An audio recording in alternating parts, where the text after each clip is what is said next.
नमस्कार दोस्तों। आज हम शुरू करते हैं अधिगम। अधिगम के सिद्धांतों के बारे में आज हम चर्चा करेंगे। उससे पहले थोड़ा सा हम अधिगम को समझने का प्रयास करेंगे। अधिगम यानी लर्निंग। देखिए, अधिगम बस सीखना किसी स्थिति के प्रति सक्रिय प्रतिक्रिया होती है। अधिगम एक अपने आप में एक व्यापक शब्द होता है। व्यक्ति जब से जन्म लेता है और मृत्यु पर्यंत तक कुछ ना कुछ किसी न किसी परिस्थिति में वो सीखता रहता है। बालक में चेतना की जागृति होती है।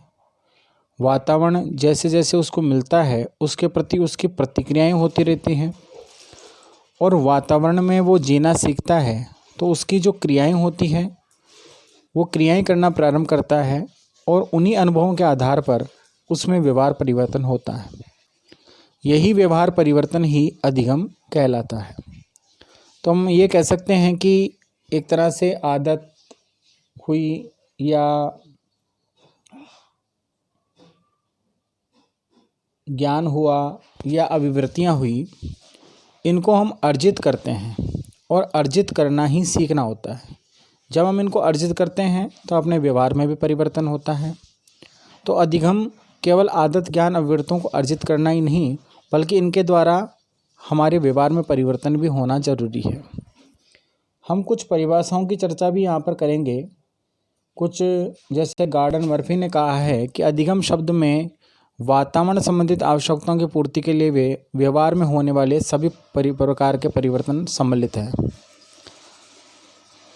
तो व्यक्ति क्या करता है, जब वातावरण में अपनी आवश्यकताओं की पूर्ति के लिए कुछ प्रतिक्रियाएं करता है, उन्हीं प्रतिक्रियाओं के लिए वो अपने व्यवहार में परिवर्तन करता है और जब व्यवहार में परिवर्तन होता है तो वो अधिगम कहलाता है।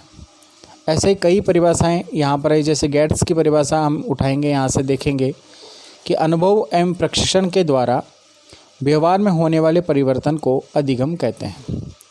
ये एक सबसे शॉर्ट और स्वीट परिभाषा है कि अनुभव के द्वारा व्यक्ति, चाहे अनुभव के द्वारा लो चाहे प्रशिक्षण के द्वारा, हम प्रशिक्षण से हम चर्चा करेंगे।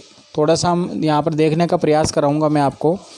जैसे कि आप लोग बीएड प्रशिक्षणार्थी हैं और बीएड प्रशिक्षणार्थी आपको पढ़ाना तो आता है, आपने ग्रेजुएशन की है तो आपको पढ़ाना आता है, आप पढ़ चुके हैं और आपको यदि हम क्लास में कक्षा में खड़ा कर दें तो आप अपने विषय को पढ़ा सकते हैं।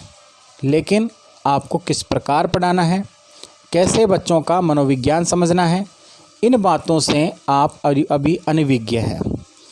इन्हीं का ही प्रशिक्षण देने के लिए आप एक कोर्स चूज़ करते हैं जिसका नाम है बीएड, बैचलर ऑफ एजुकेशन। तो वो एक प्रशिक्षण के रूप में आपको दिया जाता है और जब ये प्रशिक्षण आपको दिया जाता है तो आपके व्यवहार में परिवर्तन होता है और जब आपके व्यवहार में परिवर्तन होता है तो इसको हम अधिगम कह सकते हैं। एक परिभाषा मैं और उठाना चाहूँगा यहाँ से, क्रो व क्रो की। ये देखिए, आपको थोड़ा सा कन्फ्यूज़न होता है कि यहाँ पर क्रो व क्रो दोनों कौन है। दोनों भाई नहीं हैं। यहाँ पर क्रो जो हैं श्रीमान जी क्रो हैं, महोदय हैं, और क्रो उनकी वाइफ हैं। आदतों, ज्ञान और अभिवृत्तियों का अर्जन ही अधिगम सीखना है। हम वातावरण में कई प्रकार की अभिक्रियाएं करते हैं, प्रतिक्रियाएं करते हैं। इससे हमारी कई आदतें बनती हैं, हमें कई प्रकार का ज्ञान प्राप्त होता है, कई प्रकार की अभिवृत्तियां हम अर्जित करते हैं। इन अर्जन से हमारे व्यवहार में क्या परिवर्तन आता है, उस व्यवहार परिवर्तन को ही हम अधिगम कहते हैं। इसी प्रकार चार्ल्स स्किनर का अधिगम में बहुत बड़ा योगदान है, तो उनकी परिभाषा भी लेना ज़रूरी है कि व्यवहार में उत्तरोत्तर अनुकूलन की प्रक्रिया, या हम कह दें अनुकूलन या सामंजस्य की प्रक्रिया, तो व्यवहार में उत्तरोत्तर अनुकूलन की या सामंजस्य की प्रक्रिया ही अधिगम है। तो दोस्तों, मैं समझता हूँ कि शायद अधिगम आपको अच्छी तरह से समझ में आ चुका होगा। अब मैं सीधे इसके सिद्धांतों पे जाता हूँ। मैं अधिगम का एक टॉपिक लेके आऊँगा आपके सामने जिसमें अधिगम की परिभाषाएं वगैरह इसमें सब कुछ होगा। लेकिन हम सबसे पहले, जैसे कि आपकी रिक्वायरमेंट थी कि थार्नडाइक का जो सिद्धांत है वो हमें समझाइए, तो थार्नडाइक के सिद्धांत में मैं आपको लेकर चलूँगा। चलिए दोस्तों, हम थार्नडाइक के सिद्धांत की बात करेंगे। दोस्तों, ये जो आपको पिक्चर दिखाई दे रही है, यह है थार्नडाइक महोदय। थार्नडाइक प्रथम ऐसे अमेरिकी मनोवैज्ञानिक थे जिन्होंने पशुओं पर प्रयोग किया था। थार्नडाइक के संबंधवाद सिद्धांत को, इनको संबंधवाद सिद्धांत हम क्यों कहते हैं, आगे मैं इसको भी समझाऊंगा आपको। इनको उद्दीपक अनुक्रिया सिद्धांत भी कहते हैं। यानी पहले इसमें उद्दीपक होता है, उसके प्रति अनुक्रिया की जाती है, इसलिए उद्दीपक अनुक्रिया सिद्धांत भी इसको कहते हैं। इस सिद्धांत का प्रतिपादन 1913 में इन्होंने किया। इस सिद्धांत के अनुसार जब कोई उद्दीपक प्राणी के समक्ष, अब मैं आपको कुछ समझाना चाहूँगा।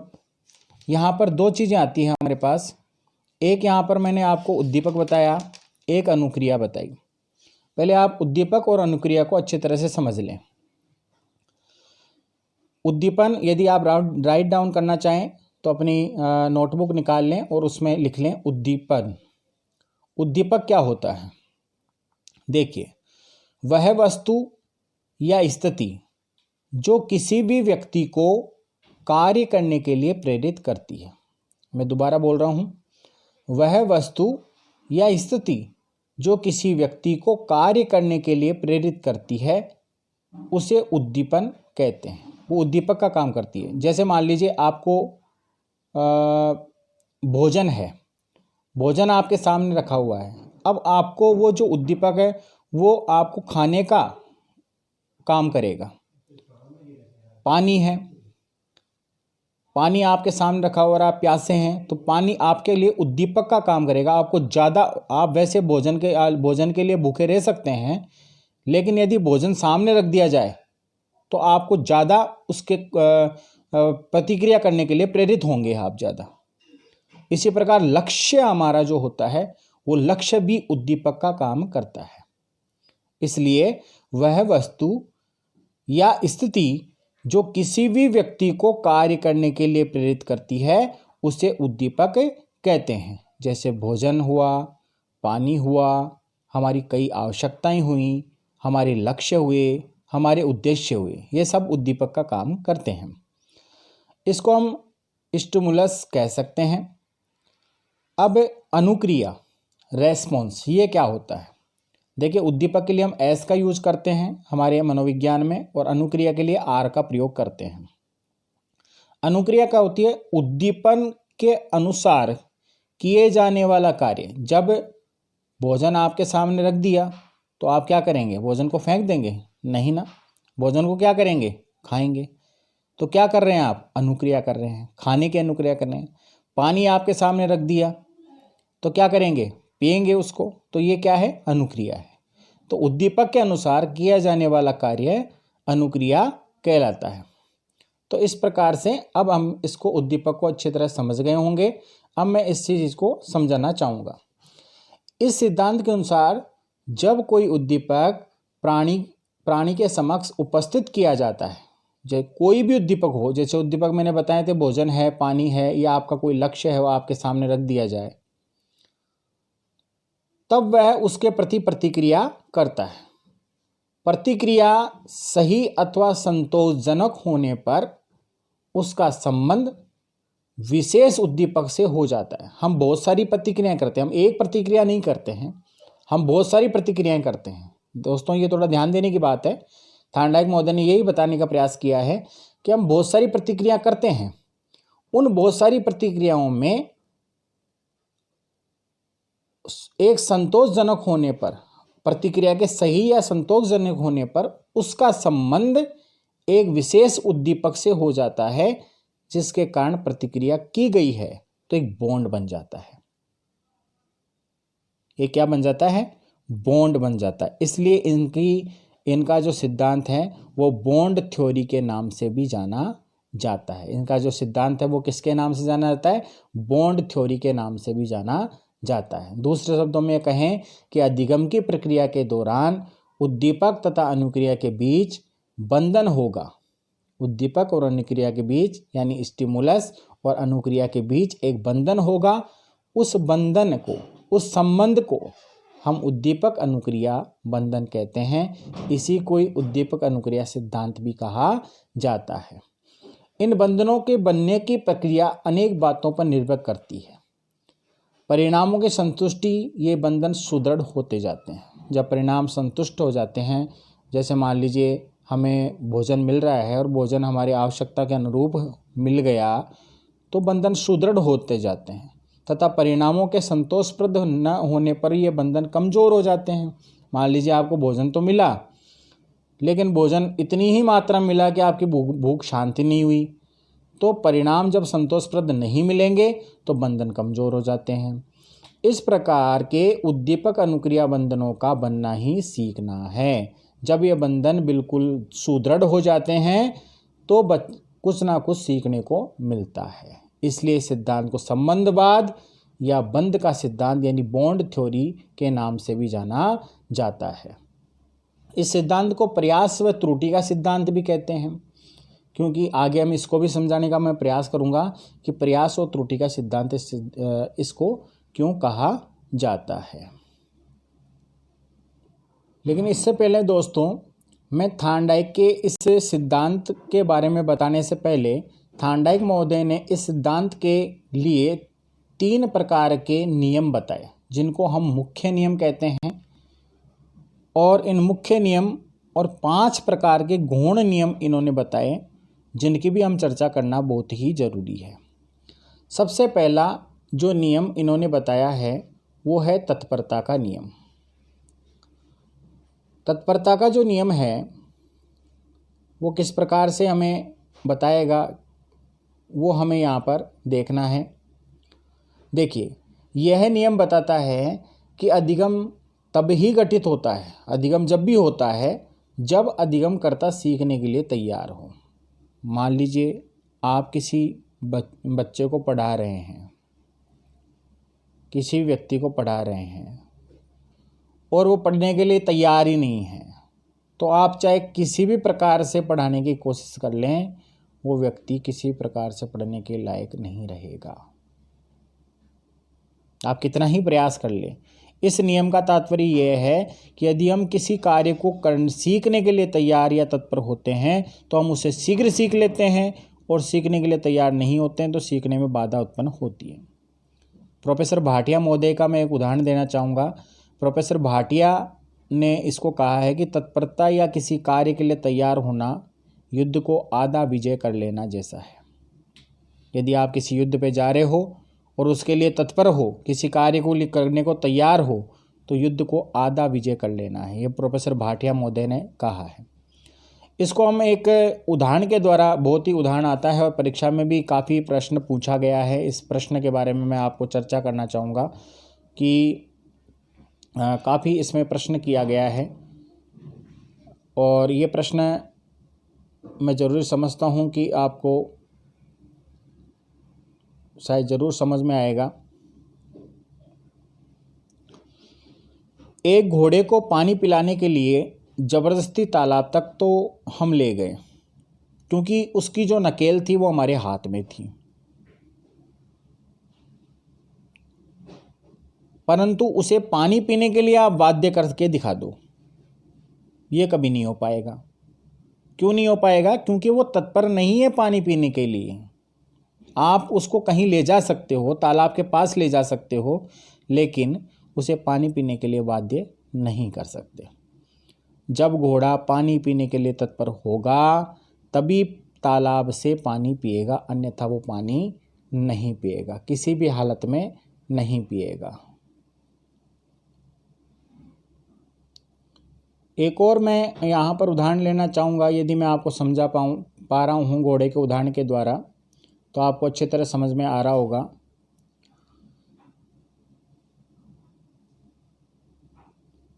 ये देखिए, भूख जागने पर, जब आपकी भूख जग रही है और मैंने आपको खाना दिया तो आपने खाना खा लिया, लेकिन यदि आपको खाना खाने की भूख नहीं है तो मैं आपको कितना ही खाने के लिए बाध्य कर दूं, आप भोजन नहीं करेंगे। इसलिए सबसे बड़ी बात यहाँ पर विशेषता ये आती है कि एक अध्यापक को जो है अध्यापक को जो कार्य, तो अतः इस नियम से हमने समझा है कि अध्यापक को इस नियम का पालन करते हुए ही शिक्षण कार्य करना चाहिए। कई बार हम जब पढ़ाने जाते हैं और बालक तैयार नहीं है, देखिए हम यहाँ पर प्रस्तावना कौशल को मैं लेना चाहूँगा कि प्रस्तावना कौशल हम क्यों करवाते हैं? बालक को हमारे विषय में लाने के लिए, उसे अपने विषय से जोड़ने के लिए, उसके पूर्व ज्ञान से नवीन ज्ञान को जोड़ने के लिए। लेकिन एक महत्वपूर्ण उद्देश्य ये भी होता है कि बालक का यदि मान लीजिए मन नहीं है पढ़ने का, तो उसका मन जो है वो हमारे टॉपिक में लगाने के लिए भी हम प्रस्तावना कर सकते हैं। तो अध्यापक को इस नियम का पालन करना बहुत ही जरूरी है। दूसरा जो नियम है वो हमारे अंतकाल तक हम देख रहे हैं और चलता आ रहा है। इसमें मैं इतना ही कहना चाहूँगा कि करत करत अभ्यास तो जड़मति होत सुजान, ये अभ्यास का नियम है। इस नियम का अर्थ है कि अधिगम अभ्यास से ही अच्छा होता है। अभ्यास जब व्यक्ति करता है तो उससे कुशल बनता है। यह नियम उपयोग का नियम एवं अनुपयोग का नियम में विभक्त है। इसमें उपयोग का नियम यह है कि इस नियम का अर्थ है कि अधिगम अभ्यास से सुदृढ़ होता है। अभ्यास करने से कोई भी कार्य अधिक सरल हो जाता है, अधिक निश्चित और तीव्र होता है। अनुपयोग यह है कि इस नियम का अभिप्राय है जब किसी कार्य को दोहराया नहीं जाता है। जैसे मान लीजिए मैं आपके लिए ऑनलाइन क्लास बता रहा हूँ, हमारे टैगोर शिक्षक प्रशिक्षण संस्थान के द्वारा आपके लिए ऑनलाइन क्लासेस चलाई जा रही है। आपने ये वीडियो देखा लेकिन आपने इसको दोहराया नहीं, तो आप हो सकता है भविष्य में आप जाकर के इस चीज़ को भूल जाएंगे। तो इस नियम का यह भी अभिप्राय है कि जब किसी कार्य को दोहराया नहीं जाता है तो वह भूल जाता है। किसी कौशल का अभ्यास कुछ दिन नहीं किया जाए तो उसमें कुशलता समाप्त हो जाती है। तो इस प्रकार से इस नियम को दो भागों में बांट दिया गया है। एक तो उपयोग का नियम कि अधिगम अभ्यास से सुदृढ़ होता है। हम किसी भी कार्य को करें तो बार बार हम अभ्यास कर रहे हैं।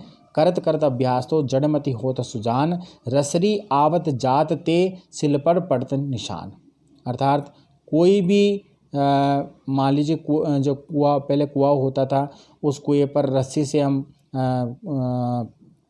पानी को खींचा करते थे, तो रस्सी चाहे कितनी कमज़ोर हो लेकिन वो जो सिलपट्टा होता था खींचने का, उसके ऊपर निशान बन जाता था।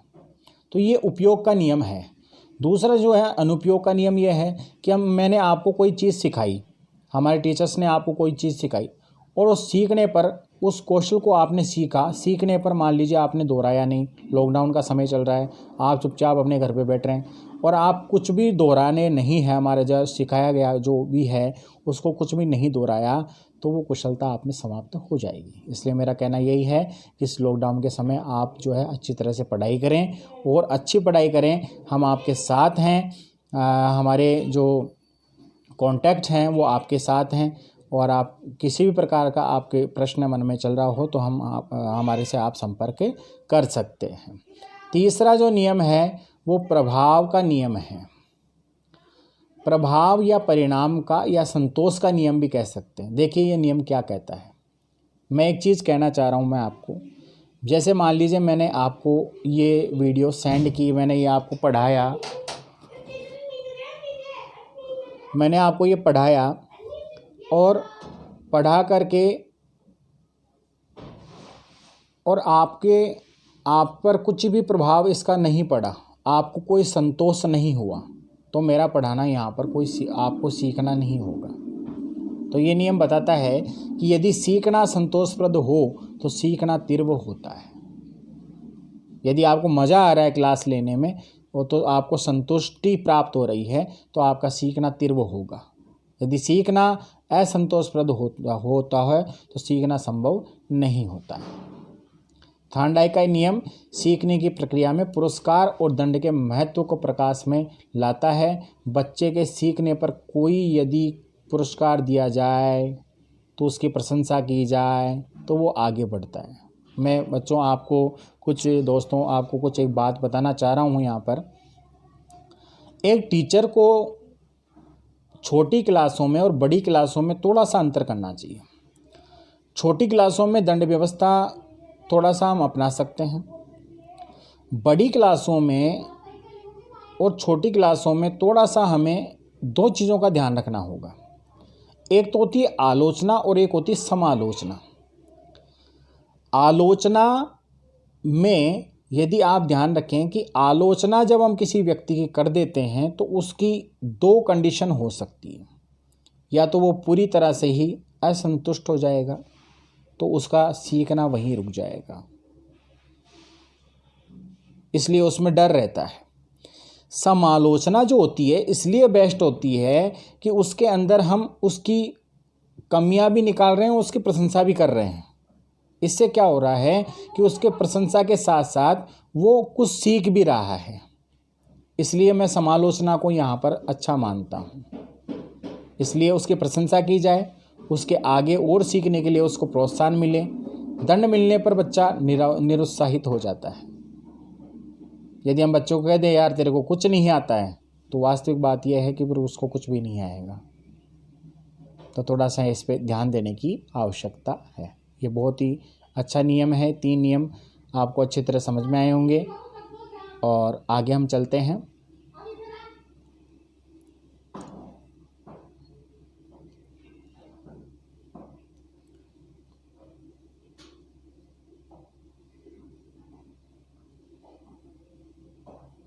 बहु प्रतिक्रिया का नियम। इस नियम के अनुसार हम नया कार्य सीखते समय उसके प्रति अनेक प्रतिक्रियाएं एवं प्रयत्न करते हैं। हम कोई भी नया कार्य सीखते हैं तो बहुत सारी प्रतिक्रियाएं करते हैं और उसके बाद उसे करने की सही विधि मालूम जब चल जाती है तो हम वही प्रतिक्रिया करते हैं जो सही है। और यही नियम थार्नडाइक को इसका प्रयत्न एवं भूल का सिद्धांत बनाता है। सीखने का सिद्धांत इसी नियम पर आधारित है। ये बहु प्रतिक्रिया का नियम। जब हम कोई नया कार्य सीखना प्रारंभ करते हैं तो अनेक प्रकार से अनेक तरीके से उसे सीखने को तैयार होते हैं, तत्पर होते हैं, बहुत सारी प्रतिक्रियाएं करते हैं, प्रयत्न करते रहते हैं। भूलवश हमारे मान लीजिए कोई अच्छी प्रतिक्रिया हो जाती है और उस कार्य को हम सीख जाते हैं और लक्ष्य को हम प्राप्त कर लेते हैं, तो वो जो भूल हमारी हुई है वो ही हमारी अच्छी अनुक्रिया बन जाती है। तो ये बहु प्रतिक्रिया का नियम है। दूसरा जो नियम है वो मनोवृत्ति का नियम है, मानसिक स्थिति का नियम। देखिए, सीखने में जिस किसी कार्य के प्रति हमारी जैसी अभिवृत्ति या मनोवृत्ति होती है, हम उस कार्य को उसी अनुपात में सीखते हैं। यदि प्राणी मानसिक रूप से किसी कार्य को सीखने के लिए तत्पर नहीं है तो उस कार्य को सीख नहीं पाएगा। कैसे? इसमें भी मैं एक दोहा जोड़ना चाहूँगा कि मन के हारे हार है, मन के जीते जीत। तो मनोवृत्ति हमारी सही होनी चाहिए सीखने के प्रति। एक है आंशिक क्रिया का नियम। इस नियम के अनुसार हम अपने संपूर्ण कार्य को छोटे छोटे अंगों में विभाजित कर क्रियान्वित करें तो अधिगम सुगम और शीघ्र हो जाता है, यानी अंश से पूर्ण की ओर। शिक्षण का सिद्धांत इसी पर नियम पर आधारित होता है। थोड़ा सा इस नियम को मैं स्किनर ने जो हमें क्रिया प्रसूत सिद्धांत बताया है और उस नियम से मैं थोड़ा सा जोड़ना चाहूँगा, उस सिद्धांत से जोड़ना चाहूँगा।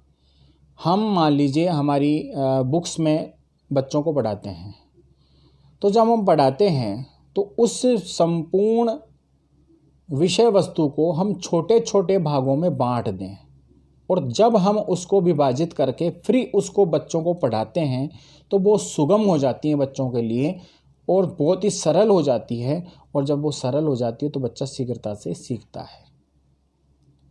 ये शिक्षण का सिद्धांत है अंश से पूर्ण की ओर। अभिक्रमित अनुदेशन का जो सिद्धांत स्किनर ने दिया है ना, वो और आंशिक क्रिया का नियम जो थार्नडाइक ने दिया है, ये दोनों में काफ़ी सिमिलरिटी है, दोनों में काफ़ी समानता है। आत्मीकरण का नियम जो है वो क्या कहता है, वहाँ पर भी समझेंगे। हम नवीन ज्ञान का आत्मीकरण कर अपने पूर्व ज्ञान का स्थायी अंग बना लेते हैं। नई बात सीखने से पूर्व कार्य का पूर्व ज्ञान से संबंध स्थापित करना। अब ये क्या चीज़ है?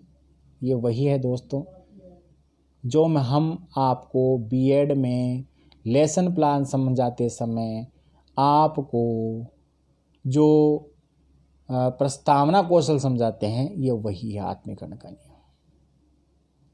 कि जब हम नवीन ज्ञान का आत्मीकरण करके अपने पूर्व ज्ञान का स्थायी अंग बना लेते हैं। नई बात सीखने से पूर्व कार्य का पूर्व ज्ञान से संबंध स्थापित करना, यह है ज्ञात से अज्ञात की ओर नवीन ज्ञान को पूर्व ज्ञान से जोड़कर आत्मसात करना। फिर मैं बात करता हूँ साचर्य की। साचर्य परिवर्तन का नियम। इस नियम का अभिप्राय है पूर्व में की गई क्रिया को अन्य परिवर्तित परिस्थितियों में उसी प्रकार करना जरूरी होता है। नहीं तो मान लीजिए आपके यहाँ पर गड़बड़ हो जाएगी। इस नियम का अर्थ है कि पहले कभी की गई क्रिया को उसी समान दूसरी स्थिति में भी करना होगा, तभी तो वो सही होगी। एक माँ है, इसको मैं समझाता हूँ आपको थोड़ा सा। यहाँ पर थोड़ा प्रेम प्रेमिका का उदाहरण दे रखा है, मैं आपको दूसरे तरीके से समझाने का प्रयास कर रहा हूँ। एक माँ है जिसका पुत्र उससे दूर चला गया, तो उसकी अनुक्रिया क्या हुई? वो रोई। कुछ समय बाद वह उसकी तस्वीर देखकर फिर से रोने लगती है। तो ये साचर्य का नियम है। वो साचर्य ऐसे हुआ कि वो जो पुत्र था, उस पुत्र की छवि उस फोटो में फिर से उसने देखा, तो वो फिर से उसी में रोने लगी। यानी वही परिस्थिति जब दोबारा उसी परिस्थिति कभी भी वो स्थिति आए तो व्यक्ति वही काम करता है जो वो पूर्व में कर चुका है। इसे साचर्य का नियम कहते हैं। मैं एक और उदाहरण देना चाहूँगा। हम आपको लेसन प्लान समझा रहे हैं मान लीजिए, और आपको क्रिटिसिज्म लेसन आप दे रहे हो हमारे सबके सामने, आप पढ़ा रहे हो। पढ़ाते पढ़ाते आप में ये कौशल विकसित हो गया, आपने टीचिंग करवाई। अब आपकी जॉब लग जाती है, आपकी गवर्नमेंट जॉब लग जाती है या प्राइवेट इंस्टीट्यूट में आप पढ़ाने जाते हो। आपके वही स्थिति आपके सामने आ जाती है। आपके सामने चौक है, डस्टर है, ब्लैक बोर्ड है, बच्चे बैठे हैं, वही परिस्थिति आपके सामने आ जाती है। तो आप ऑटोमेटिकली उस परिस्थिति को आसानी से जो है क्रिएट कर लेते हो और वापस पढ़ाना स्टार्ट कर देते हो। आपको कोई दिक्कत वहाँ पर नहीं आएगी। तो ये थे थार्नडाइक के कुछ नियम हैं जो हमने पढ़े, और इसके बाद में मैं इससे सिद्धांत को समझाने का प्रयास करूँगा कि थार्नडाइक महोदय ने किस पर प्रयोग किया और कैसे ये बॉन्ड थ्योरी है। बॉन्ड थ्योरी के बारे में मैंने आपको समझा दिया कि उद्दीपन और अनुक्रिया का संबंध स्थापित होना चाहिए। उद्दीपन और अनुक्रिया का संबंध स्थापित होगा, इसलिए बॉन्ड थ्योरी इसको कहा गया है। और थॉर्नडाइक जो हैं वो अमेरिका के मनोवैज्ञानिक थे जिन्होंने सबसे पहले पशुओं पर प्रयोग किया था। यह मैं फिर से रिवाइज करूँगा। उद्दीपक, मैं फिर से रिवाइज कर रहा हूँ, उद्दीपक वो स्थिति है जो किसी व्यक्ति को कार्य करने के लिए प्रेरित करती है। कोई वस्तु भी हो सकती है, स्थिति भी हो सकती है, जो किसी व्यक्ति को कार्य करने के लिए प्रेरित करती है। जैसे मैं उदाहरण आपसे पूछना चाहूँगा और आप उत्तर दीजिएगा। भोजन है, पानी है, या हमारा कोई लक्ष्य है। जैसे आप बीएड कर रहे हो तो आपका लक्ष्य क्या है? आपका लक्ष्य है टीचर बनना, तो वो लक्ष्य है। तो वो क्या है? वो ऐसी स्थिति है, ऐसी वस्तु है जिसको आपको कार्य करने के लिए प्रेरित कर रही है। ये उद्दीपन है, इसको हम स्टिमुलस कहते हैं। अनुक्रिया क्या है? उद्दीपक के अनुसार किया जाने वाला कार्य है, ये कार्य अनुक्रिया है। जैसे आपका लक्ष्य है अध्यापक बनना और आपने कार्य क्या कर रहे हो? आप बीएड कर रहे हो, आप उसके साथ मेहनत कर रहे हो, ये आपका कार्य है। तो आपने अच्छी तरह समझा इसको। अब मैं नियम को एक प्रयोग के द्वारा समझाना चाहूँगा जो थॉर्नडाइक महोदय ने बिल्ली पर प्रयोग किया था। तो दोस्तों, थार्नडाइक महोदय का जो मुख्य प्रयोग था, हालांकि उन्होंने जो प्रयोग किया वो चूहों पर भी था, मुर्गियों पर भी था, लेकिन मुख्य जो प्रयोग किया था वो था बिल्ली पर। उन्होंने क्या किया, एक भूखी बिल्ली को एक पिंजरे में बंद किया, जिसको पजल बॉक्स कह सकते हैं, जिसका दरवाज़ा एक खटके को दबाने से खुलता था। पिंजरे के बाहर एक तस्तरी में खाना रख दिया गया। बिल्ली खाने को देख करके या उसको सूंघ करके खाना प्राप्त करने के लिए पिंजरे से बाहर आने के लिए प्रयास करने लगी। देखो, बिल्ली क्या होनी चाहिए, भूखी होनी चाहिए। यदि वो भूखी रहेगी तो तीनों नियम लागू होंगे। तत्परता का नियम लागू होगा, तत्पर होगी ना वो, बहु प्रतिक्रिया भी करेगी, प्रभाव भी करेगी, उसके ऊपर होगा। तो बिल्ली खाने को देखकर सूंघ करके खाना प्राप्त करने के लिए पिंजरे से बाहर आने का प्रयास करे। पिंजरे में भूखी बिल्ली को बंद करने पर बिल्ली ने पिंजरे में अंदर इधर उधर दौड़ लगाना शुरू किया, अभ्यास किया। अब अपने पंजों व मुंह से पिंजरे की छड़ों पर डोरी को खींचा, काटने का प्रयास किया। अंत में अनजाने में खटके को दबाने में सफल हो गई। वो खटका जो था जिससे पिंजरा खुलता था वो दब गया, जिससे पिंजरे का दरवाज़ा खुल गया और बिल्ली ने बाहर आकर भोजन को खा लिया। थार्नडाइक ने शीघ्रता से दूसरे प्रयास के लिए बिल्ली को पुनः पिंजरे में बंद कर दिया और इस बार बिल्ली जल्द ही खटके को दबाकर पिंजरे का दरवाज़ा खोलने में सफल हो गई। ये प्रयोग बार बार किया गया था। यहाँ पर तो एक बार में, दूसरी बार में बताया गया, लेकिन ये प्रयोग बार बार किया गया था। तो बिल्ली इस बार क्या किया, बिल्ली ने बिना कोई गलती किए हुए पहले बार क्या हुआ था, भूल से हुआ था। भूल से बिल्ली का जो पंजा था वो खटके पर लगा और दरवाज़ा खुला था, तो भूल के कारण हुआ था। और इस बार जो बिल्ली ने क्या प्रयास किया, सफल प्रयास किया। तो थार्नडाइक ने देखा कि कुछ प्रयासों के बाद बिल्ली अनावश्यक तथा अवांछित क्रियाओं को तो करने लगी कम और शीघ्रता से खटके को दबाने लगी ज़्यादा, और दरवाजे खोलने में क्या हो गई, निपुण हो गई, अर्थात वो सीख गई। उसने बिल्ली के द्वारा पिंजरा खोलना सीखने की प्रक्रिया को स्पष्ट करते हुए निष्कर्ष निकाला कि उद्दीपक व वांछित अनुक्रिया के बीच एक बंध बन गया। यानी जो उद्दीपक था, खाना था, और वांछित अनुक्रिया बिल्ली का पिंजरे को खोलना था, वो एक बॉन्ड बन गया। इसको बॉन्ड थ्योरी कहते हैं। अब ये भूल के कारण हुआ, इसलिए इसको प्रयास एवं त्रुटि का सिद्धांत भी कहते हैं। Trial and error theory of learning भी इसको कहते हैं। थार्नडाइक, ये देखिए रेखा चित्र में इसको दिखा रखा है इस प्रकार से। अंदर बिल्ली है, ये आपको दिखाई दे रही होगी यहाँ पर, और ये खाना रखा हुआ है, और ये थार्नडाइक बॉक्स है, पजल बॉक्स इसको कहते हैं। इसमें कुछ बातों का होना आवश्यक है। एक तो बिल्ली भूखी होनी चाहिए, भूखी होगी तभी तो तत्पर होगी, नहीं तो वही बात कि एक घोड़े को पानी पिलाने के लिए ज़बरदस्ती तालाब पर तो ले जाओ आप, क्योंकि नकेल आपके हाथ में है, लेकिन पानी पीने के लिए बाध्य थोड़ी कर सकते हो। दूसरी बात, बिल्ली की भूख को संतुष्ट करने के लिए भोजन का होना ज़रूरी है, मतलब उद्दीपक सामने होना ज़रूरी है। जो पुनर्बलन का उद्दीपक देखिए क्या करता है, उद्दीपक पुनर्बलन देता है। उद्दीपक क्या देता है, पुनर्बलन देता है। और दोस्तों तीसरी बात जो यहाँ पर आपको बतानी ये ज़रूरी समझता हूँ कि प्रयास करना ज़रूरी है। बिल्ली का प्रयास करना ज़रूरी है, और प्रयास बिल्ली तभी करेगी जब वो भूखी होगी।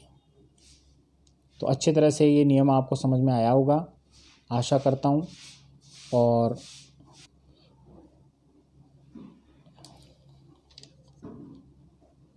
तो दोस्तों मैं अच्छी तरह आप समझ गए होंगे, और मैं आशा करता हूं कि आपको ये सिद्धांत अच्छी तरह समझ में आया होगा। इससे संबंधित यदि आपके मन में कोई भी क्वेश्चंस वगैरह हो रहे हों तो उनको लिख करके, राइट डाउन करके, आप जब भी चाहें आप मुझसे पूछ सकते हैं। कुछ शैक्षिक निहितार्थ, हर एक सिद्धांत यदि किसी ने दिया है तो उसके शैक्षिक निहितार्थ जरूर होते हैं, एजुकेशन इम्प्लीकेशंस ज़रूर होते हैं। तो वो क्या है, थार्नडाइक महोदय ने जो सिद्धांत दिए हैं वो दिया तो क्यों दिया और इसके शैक्षिक निहितार्थ क्यों हैं, तो हम दें। सबसे पहला है, बड़े तथा मंदबुद्धि बालकों के लिए यह सिद्धांत बहुत ही उपयोगी है। दूसरा है, बालकों में परिश्रम के प्रति आशा का संचार करता है। तीसरा है, इस सिद्धांत से बालकों में धैर्य तथा परिश्रम के गुण का विकास होता है। चौथा, यह सिद्धांत सिखाने से पहले सीखने वाले प्राणी को मानसिक रूप से सीखने के लिए तैयार करने की आवश्यकता बताता है, यानी व्यक्ति तैयार होता है सीखने के। सबसे बड़ी बात अब जो आ रही है, यह सिद्धांत गंभीर चिंतन वाले जो विषय होते हैं, जैसे गणित है, विज्ञान है, दर्शन है, या समस्या समाधान विधि वाले जो विषय होते हैं आदि के अध्ययन में विशेष उपयोगी है। और यह सिद्धांत गलती से प्राप्त तरह तरह के अनुभवों का अन्य परिस्थितियों में लाभ उठाने के महत्व पर बल देता है। ये सिद्धांत का नाम क्या है? प्रयास व त्रुटि का सिद्धांत, बॉन्ड थ्योरी। वह बॉन्ड थ्योरी तो संबंध बनेगा, किस में बनेगा? उद्दीपन और अनुक्रिया में संबंध बनेगा। लेकिन इस सिद्धांत का नाम प्रयास व त्रुटि का सिद्धांत इसलिए रखा कि इसमें देखो क्या होता है, हम तरह तरह की गलती करते हैं।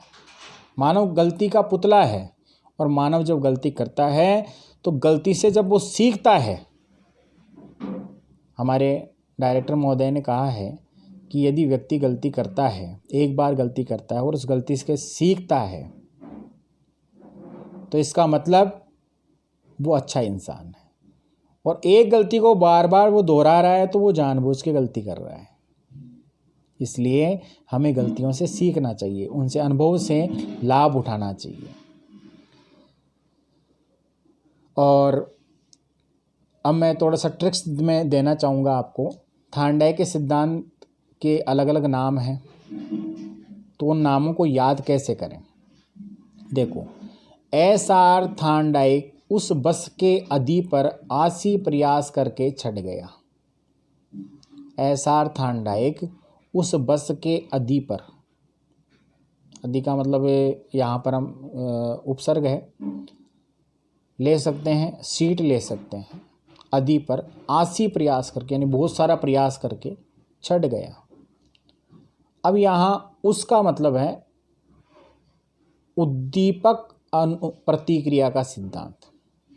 स का मतलब है संबंधवाद का सिद्धांत। संबंध होता है ना इसमें, किसमें? कि उद्दीपन और अनुक्रिया में संबंध होता है, इसलिए संबंधवाद का सिद्धांत।